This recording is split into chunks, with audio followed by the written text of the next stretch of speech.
I am Dracula. I bid you welcome. Oh, it's alive! It's alive! It's alive! It's alive! Thou shalt rise again. Power to make multitudes run squealing in terror at the touch of my little invisible finger. Do you believe in werewolves? To a new world of gods and monsters. Hey everyone, and welcome back to the latest episode on our retrospective on the Universal monster movies. Today we will be talking about what I believe is the first versus movie ever to be released, pitting two iconic characters against each other. Chad, what's the movie we're talking about today?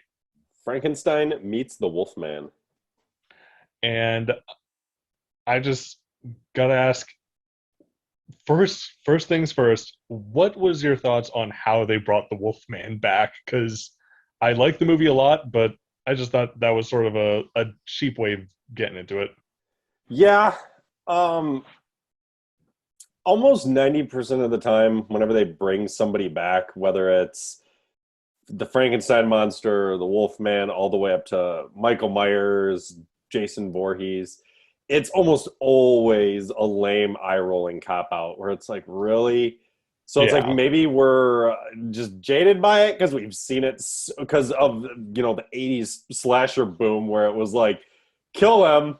Oh, wait, he'll be back. Don't worry. And we always see it and go, oh, here we go. Well, to be more specific, and for people who haven't watched the movie yet, I'll just say, so the way they bring back Larry Talbot and the Wolfman, again starring Lon Chaney Jr., is so a couple of grave robbers are going into the Talbot tomb or whatever. Crypt. Yeah, the crypt. To grave rob, take some jewelry from him or whatever, and they just happen to pick the night of a full moon, so they open his coffin, and I guess just the moonlight on his dead body brings him back to life and turns him into the Wolfman, which I'm not sure, wouldn't that just sort of make his dead body turn into a dead werewolf?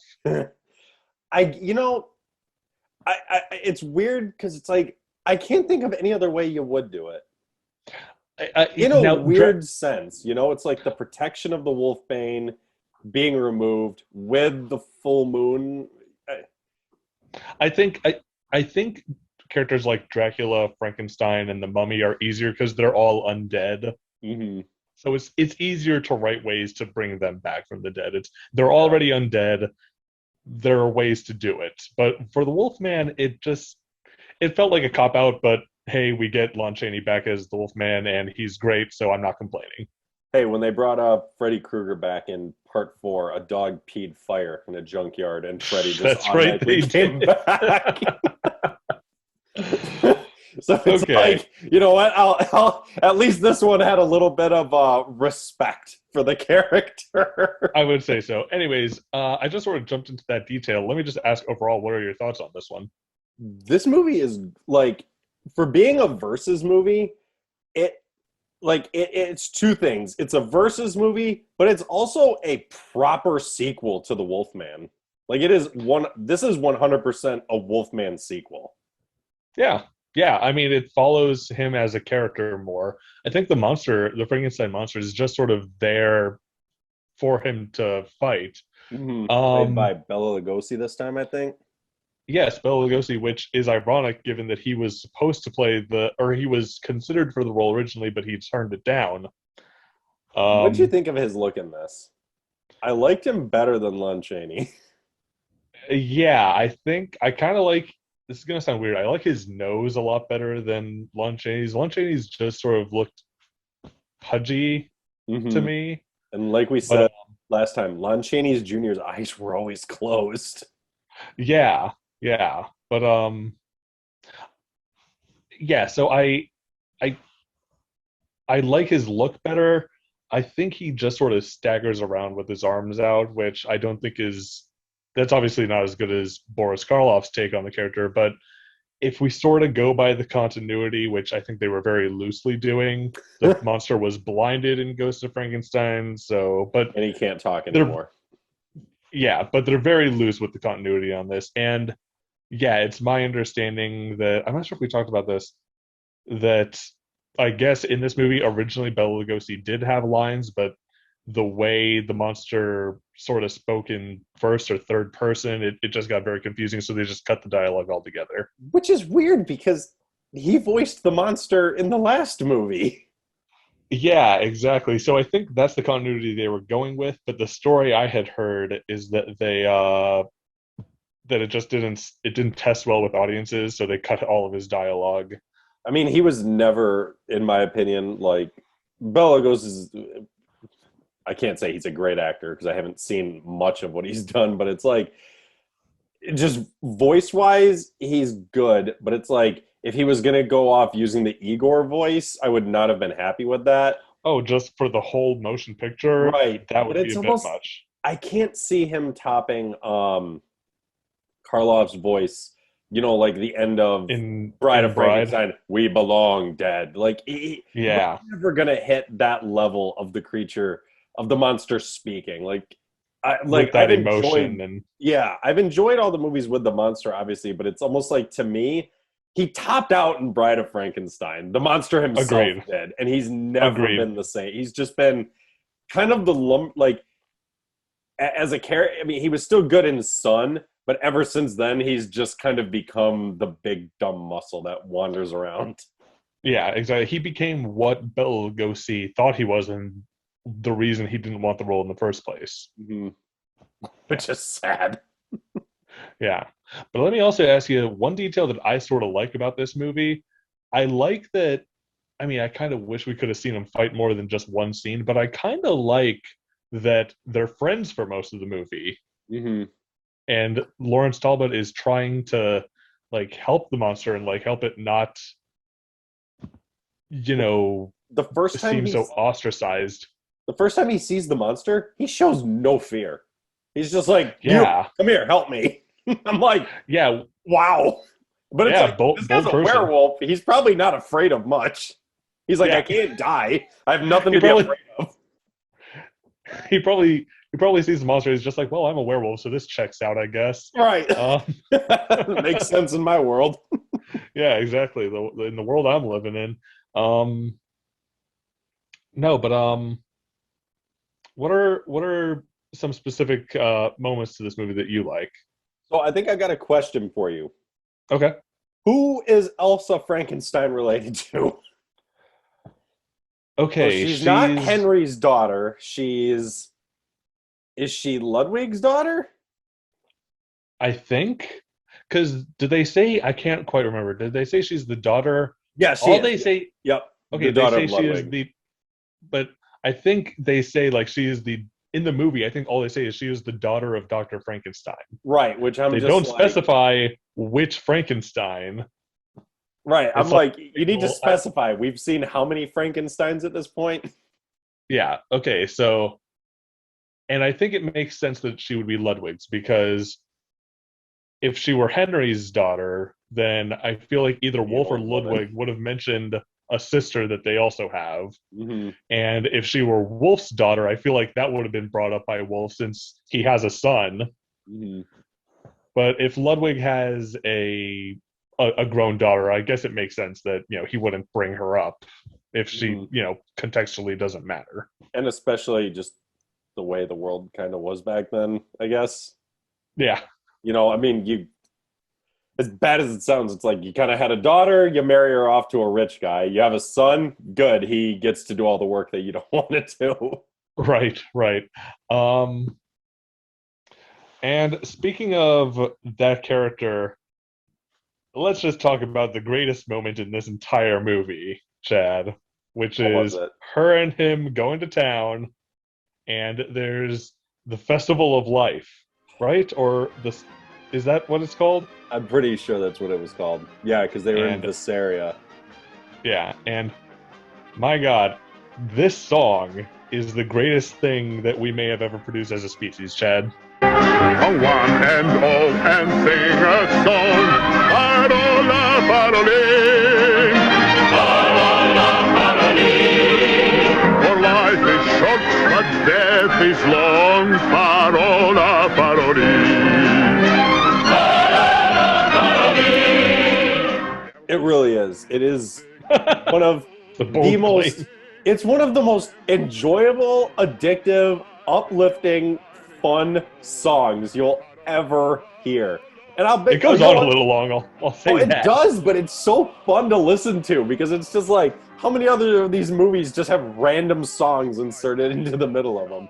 Also, that dude singing the song was definitely on cocaine. Oh, his eyes were bugging out of his His head. eyes bugging out. I'm just had- like, this guy is definitely on cocaine. He had energy like no one you'd ever seen before. And it's like, And we always like, whenever we do it, we always like kind of like say the way somebody says it in their voice. I can't even go near the way this man's singing voice is. It's amazing. yeah, sort of the for life is short, but death is long. But what's so funny is so I think I mentioned this in a previous episode. I sort of jumped the gun and mentioned this, but I showed this movie to our friend Matt. I think it was last October. But we're watching this movie, and he's just like, "Wait, Ken, where is this taking place?" I'm like, "Oh, it's in Germany." It's just like in the 1940s, people in Germany were not having a good time. Like, this is very unrealistic. I think we talked about that. I think we did talk about that in a different way because it was like, I don't think we've ever really established when all this was supposed to take place. You know what I mean? Yeah. Okay. So I think the Wolfman. Because they had cars in the Wolfman, but they also had a train in Son of Frankenstein. Son of Frankenstein. I always go with like whatever the canonically latest technology is. That's the time period we're in. Mm-hmm. So, but yeah, good point. In the 40s, Germans weren't really living life. No, they weren't to the having a good time. They weren't having fun like this. It was a dark time. Which we even already touched on when we talked about the Invincible Agent.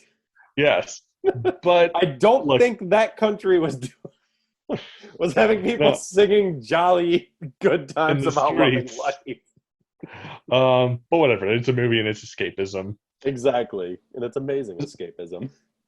So here's something I gotta ask you. I just think this is such a strange thing. So Lawrence Talbot is brought back to life and he wants to die again. Mm-hmm. But he does. Can't someone just kill him with silver again and then like chop his body into bits so it doesn't happen again or something? You know, it's that exact same thing that hits. It's the same thing like you see it with almost any slasher film or anything. Oh, why can't you just do X again? Because we'd just be repeating the last movie. And it's like, I mean, yeah, theoretically, if he really wanted to die, yeah, just go find something, sell it, buy a silver bullet, and blow your own head off or something. Yeah, but it's like, exactly. we wouldn't have a movie then. Yeah, but we have this weird plot where Melita the Gypsy Woman brought back Maria Uspinskaya, but she somehow knows Dr. Frankenstein and knows that he knows this, quote, knows the secrets of life and death. Even though Ludwig didn't know the secrets of life and death. Yeah, he didn't succeed. But then again, this was before. As a gypsy, she wouldn't have a phone, so maybe when she was younger, she knew Henry. I don't know, man. And she's been traveling so much, and she hasn't heard that he's died. I guess. And has but that's the thing. Children with grown children at this point. Yeah, but then they get to town, and that's when they find out Dr. Frankenstein's dead. And they still don't specify which one. Yeah, and because if Ludwig is old enough to have a daughter, a grown daughter, Henry's, again, back in the olden days, Henry's long dead. People didn't live until their hundreds back then. No. They were busy drinking and smoking all the damn time. And then dropping dead in their late 40s. Yeah, exactly. No, but then, okay. So then they hook up with the daughter of Frankenstein, we're guessing Ludwig, and she has a scientist friend named Dr. Frank. That's very fucking creative. Yeah. And what the hell are they trying to do? It's like they're trying to take his energy and transfer it to the monster? They're okay, he's trying to drain the life force from both of them. Yeah, his experiment was going to drain the life force from both. I don't know how they talked the monster into being like, hey, do you just want to die? Again, just chop him to pieces. Well, I feel like this is Sedate going to sound dark. him and cut his head off.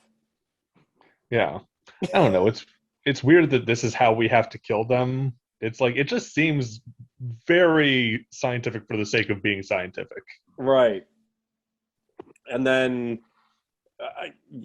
again, the same old probably like, we got to do something new, which is almost, you look back and it's like, you didn't need to, because people would see this movie once in theaters and then they never got to watch it again. So you could essentially keep reusing stuff. And again, it's not like today where you can't get away with that. You have to do something new. Yeah, you need continuity. Just repeated stuff. Yeah. But anyways, so here's something that I mentioned earlier that I like that they're friends, but what I would have liked is, because especially versus movies now, you can't just have them have one fight and be done. Mm-hmm. You kind of want the people to have several fights. And what I thought would have been cool is, over the course of a few months when there are several full moons, like every time Larry turns into the Wolfman, he and the monster could have a fight, but then as he awakens and is human, he's trying to be friends with it again. I think that could have been interesting. Mm-hmm. But no, we only get one fight at the end. For like 30 seconds. Yeah. But what? It's like, to what you were just saying, it's almost like, obviously they threw the monster and the Wolfman, like, struggling on the poster. But also, the movie is just called Frankenstein meets the Wolfman. Yes. So it's like, so it might not even be a quote versus movie in the technical term. Right. It's a versus movie without a versus in the title. But it's weird because it's like, yeah, the poster, I like the poster. It doesn't lie. It's got the chick, the monster, and the Wolfman on it. So, yeah, Frankenstein herself is on the poster with the Wolfman. Yeah. That's been pointed out because if you don't want to call the monster Frankenstein, you can still technically say that she's a Frankenstein and she's meeting the Wolfman. Therefore, it's not a misleading title. Exactly. That's their get on it. Because I was almost wondering when I saw it, I'm like, were they at the point where they almost started forgetting that the monster wasn't called Frankenstein? Yeah, well, in the movie, they never refer to the monster as Frankenstein. The only movie I know of where they refer to the only Universal classic movie I know of where they refer to the monster as Frankenstein is Abbott and Costello Meet Frankenstein, because Costello is calling him Frankie and stuff. So I wonder when that started, when the monster started becoming known as Frankenstein, because like, even in something like the Monster Squad, they even mention it. They're like, what's Frankenstein? The name of the man or the monster or something like that. And it's like, when did it get to the point where people were confused? I think people were always confused just because, the classic Frankenstein poster it's the monster's face and they just put the name Frankenstein right above it. I think people have always been confused, but within the context of the movies, usually people were cognizant of it. True, because back then they knew what's gonna, like that. The book called Frankenstein, it's a book, you can get away with it. But like, you'll see a movie, hey, we can either slap the scientist on there or put the scary monster on there. What's gonna draw the crowds in? The monster. Exactly. But anyways, back to the movie. Another funny thing I got to point out is this Dr. Frank Mannering. He falls into the same pitfall that every scientist in these movies fall into, which is he has the opportunity to kill the monster, but he's like, no, I must see it at its full power. That's like, just go ask the townspeople. They'll tell you about its full power. Yeah. In fact, if we want to kill the monster, let's just go to the townspeople. They will happily take care of this for us. Hey, we found it. You want to get rid of it? Do whatever to it. I don't care. Yeah. Well, they thought they killed it in the first movie, but then in Bride he came back, so maybe the townspeople just are ill-equipped for it. I don't know. The one dude went crazy and just blew up the dam. Did he? I forget. Did he die when he did that? Maybe. If he, like, I don't remember if Did it he get showed. flooded away? I think it might have been like a blink and miss it moment because I was trying to think. I'm like, that seems like the type of character who, like, in his rage, did something stupid and then wound up getting himself killed. Also, Yeah. No. No. um, So we're making fun. Oh, sorry. no, I'm just reading over something to do with that. Go ahead. No, we're making fun of a lot of the little technicals to this, but overall, yeah, this is a fun movie to me. I love the hell out of this one. Yeah, and like I said, this is a great. I thought this was a great sequel to the Wolfman itself. I mean, the fact that they got the same chick who played the gypsy back, Yep. it's a direct follow up. Like, why am I brought back to life? Calling up his old town, and they're like, no, he died years ago. It's like it's a proper sequel, and yeah, you just obviously it's not as in depth with the Wolfman himself as the Wolfman.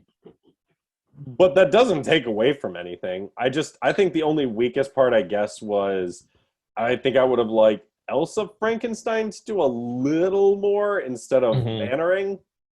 Yeah. But, I mean, other than that, I mean, no, this is just another one right up there with all the best ones that I got no issues with. I think the only when it comes to crossovers, this is probably my like second favorite though. Oh yeah. This movie has a few great werewolf moments that the first Wolfman doesn't. It shows us a shot of the full moon, which the original does not. And we do get a good man to Wolfman transformation of him lying in bed looking up at the moon. Mm-hmm. Yeah, that was cool. And also, yeah. And one other cool moment, a moment I really like in the movie is it sort of has a good, like, it's a good suspenseful moment is when the Wolfman is sort of stalking this police constable in the street. You remember the scene I'm talking about? Yep. That's a great moment. So you get a lot of good werewolfy moments in this movie. It's just, I just wish, they'd done a little more with Wolfman, because it's like, we obviously had the Wolfman in this, but it's like going back all the way to, when we first started this, going back to Werewolf of London, like, it's weird. That was so long ago we did that one, and yet that movie still sticks with me now. Like, that was how many months ago, and I still vividly remember it as if I just watched it. Also, I thought about this, like just now I thought about this. I think it's sort of tragic for the Wolfman, because Dracula and Frankenstein and the Mummy, they all like got sequels where they were the sole focus, Well, Dracula's daughter, but it's the vampire lore, the Dracula lore that is the focus of it. The Wolfman never really got a direct sequel that was solely focused on him. He was always paired with the other monsters. I think because with him, it almost becomes, what do you do? What do you do differently? Because same as like we saw in this, I just want to die, and here's what we did last time, and it didn't work, so we got to find a new way to do it and stop me from getting out for a full moon. I mean, maybe that's where like some of the stuff we saw in like that Wolfman remake with Hopkins and why did his name fall in my head? Who was it who played the wolf? Oh, Del Toro. Benicio Del Toro. Yeah, like that one where it's like locking him, like actually properly like locking him up somewhere. It's like they never really tried that, where it's like they're like, oh, we put him in a jail cell and he got out. It's like, lock him in a dungeon somewhere then with like a million chains all over him. I don't know. Yeah, throw a bunch of raw meat down there, keep him satiated, and throw a bunch of criminals at him. There you go. Right. Clear out your jail cells. Yeah, throw in some lambs. I don't know. Exactly. Just Anyways, you just said that reminds me of Jurassic Park when the T-Rex ate the goat. Oh yeah. Is he gonna eat the goat? You never had lamb chops, kid? Also, have we ever talked about this? Of all like the monster face, I feel like being a werewolf wouldn't be that bad in real life. If you know when a full moon is coming, just have a friend you trust lock you up, take the key. Yeah. I feel like being a werewolf wouldn't be that bad a fate. No. I mean, there's proper ways to lock yourself down and not get out either. Like, probably the easiest way is honestly like completely like chain yourself down, like at your wrists, your ankles, and across your throat or something. Like you're not gonna with that, you're not getting like I don't know across your waist and like flat on the ground. You do that, you're not gonna be able to get the momentum to like rip yourself out or anything. Yeah. Like when you do it with like a chain against the wall, you can easily. These monsters are powerful. They could easily get momentum to like rip themselves out. But if you take away the momentum, you're stuck. Yeah, exactly. So I don't know. I'd almost I don't rather think be I don't know. I'd almost rather be a vampire. because you get to at least maintain your cognizance. And I can also fly and become mist and become a wolf. True. I just can't go outside during the daytime. Yeah. Okay. I feel like there was something else I want to talk about this. Oh, here's a point I want to ask you. So the point we just made about how the Wolfman never got like a sequel solely focusing on this. Our friend Matt told me this, and I think it could apply to the Wolfman too. So the Hulk in the MCU never got a sequel to his movie, right? Like a direct sequel just about him. Matt said, I don't think the Hulk really serves to like be a solo standout in a movie. And could that also apply to the Wolfman? I mean, you just made an argument for that. Yeah, because like I agree with you 100%. He's right. At least, but like with Hulk I mean, I know he had comics. I never read many of them, but it's like the only two I've read were Planet Hulk, but that takes place like on another planet. And then there's World War Hulk, but again, that's Hulk like versus the Marvel universe. So it's like boom, it's still crossover. Right. So do you sort of agree that the Hulk also just sort of doesn't stand alone for his own movie very well? Because especially with the Hulk, he's so powerful. Like what do you do alone unless you it's almost like what do you put him up against unless it's like another one of his like unstoppable titan foes like the Abomination or something. But with the werewolf, it's like nothing can kill him. He's like nothing can kill him except like that a silver bullet, and who just carries around silver bullets unless they know the lore. And what monsters can really stop him? Yeah. And also with the character of Lawrence Talbot, as much as I love the character, every movie, like almost every movie except for House of Dracula, every movie he appears in is just like, I just want to die. That's it. It's just like the character like doesn't evolve that much. Yeah, it almost seems like focusing solely on him wouldn't be that great, I don't think. It almost seems like they didn't know what to do with him, because I get it from Lawrence Talbot's point of view. He's just like, it's like he said in this, I'm a murderer. Like he's feeling the guilt of when the full moon hits, I go on a rampage and I kill people. So it's like, I get it. But then again, with other, I guess it depends on the personality that they could give to the character, because you could almost pick someone who, let's just say, has no remorse.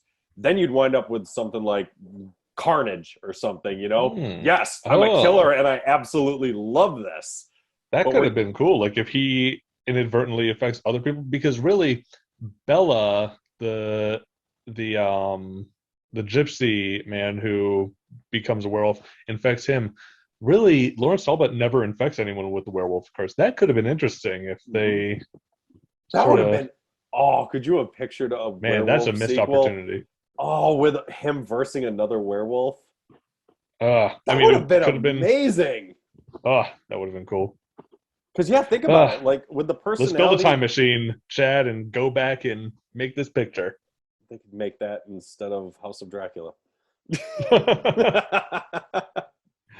Or we easily could have had like another one, like a sequel before this one, showing that or something. That would have been awesome. Yeah, I hate when you come up with ideas it could have been like fully realized. And it's about him like passing on the curse, and it could have been like the curse of the Wolfman or something.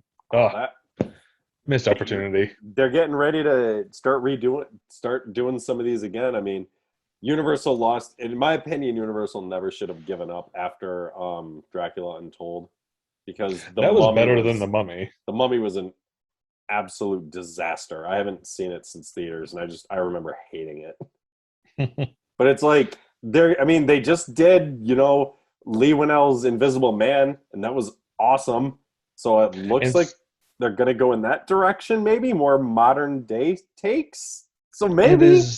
And is it Lee Winnell who's going to be directing that Wolfman movie with Ryan Gosling? I think he's either directing it or he's writing it. I know he has something to do with it. Let me find out, actually, because that now I completely forgot about that. Yeah, but I mean, and if they could, I mean, could you imagine like a remake of this movie, like of Frankenstein meets the Wolfman, where you could have like the action of the Benicio del Toro Wolfman against like the I Frankenstein monster? That would be awesome. That would be bananas, and I would love it. They already did. It was Van Helsing? Yes. You know what? I don't care what anyone says. We'll do a whole episode on Van Helsing, but it's like, okay. I don't care what anyone says. I love that movie. I absolutely love that film. It is amazing. It's a ton of fun. Come on, it is one of the coolest Dracula designs ever when he goes into his giant bat form. And even the guy that got to play Dracula was great, I thought. Yeah. But sticking with this. Yeah. Well, I was going to ask, is there anything else we really want to say? I mean, we've touched on a lot of things now. But no, I think Frankenstein meets the Wolfman is a ton of fun. Did you have anything else? I thought the way they quote unquote died was kind of cheap. They're in a castle that gets flooded and destroyed. It's like that doesn't kill the Wolfman.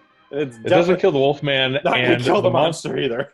The monster has survived worse than that. Far worse. And I don't know, maybe there's like a mineral deposit on a stone that has silver in it, and maybe the Wolfman will begin. But I'm grasping at a lot of straws there. A lot of straw grasping there. But I mean, it was an action ending. It is what it is. I mean, the dam blows up, it washes away an entire castle. It was just a giant action ending. And it opens up the possibility of a sequel. So exactly. Which honestly, I thought the sequel to this was incredible. Which one is that? Is that House of Frankenstein? That is House of Frankenstein. Oh, yeah. That one's a ton of fun, and we'll get to it. I'll say how far away from that are we? We're not that far off from it. We're not that... Nope, we're not far at all. About 5 more movies. But yeah, it's fine. It's more than fine. It's a lot of fun. I enjoy it a lot. I don't have a lot more to say about it, though. Nope. Great movie. This is definitely one, if you had to go through and pick, 5, I'd almost say throw this one in there. Absolutely. Oh yeah, well, the box set we each have is all 31 movies. I say 31, that's including the Spanish version of Dracula. Mm-hmm. But all the movies, but you can find a lot of box sets that are just it only has the originals of the main monsters. And those box sets are weird. I don't know why someone would buy those when our box you can set get this is one. Not that much more expensive than those are. Yeah, no. But no, I feel like this movie should be included with those, Mm-hmm. It should be, because they're lost. Everyone buy our box set. Yeah, exactly. Anyways, I love this one. Chad, nothing else to add? Nope. Let's wrap it up. Alrighty. Everyone, this one's a ton of fun. We highly, highly recommend this one. Has a few silly things that we're able to make fun of, but don't they all? It's a ton of fun. Check it out. Absolutely. Thanks for tuning in, guys. Yep, and next time we will be talking about a character who we haven't touched on yet, and looking forward to that one. And he's the only one in color. That's correct. That's correct. Anyways, take it easy, everyone. I'm Ken. Taking off. I'm Chad. Have a good night.